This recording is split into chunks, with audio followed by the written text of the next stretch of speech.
dah kena scam tapi kena scam lagi? Scammer sekarang menyamar sebagai firma guaman anti-scam. Katanya boleh tolong mangsa tuntut semula wang 90 hingga 95% wang yang telah di-scam. Tapi, inilah salah satu taktik scammer.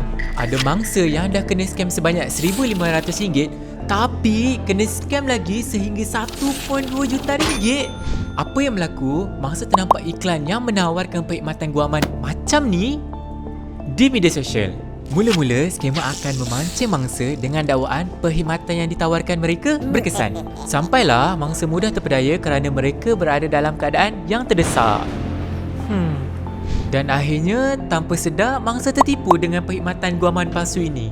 Dan kalau anda kena scam, ingat 3 langkah ini. Pertama, terus hubungi talian rasmi bank anda. Kedua, hubungi NSRC di talian 997 serta buat laporan polis. Dan yang terakhir, jika perlu mendapatkan khidmat guaman, pastikan ia sah dan berdaftar.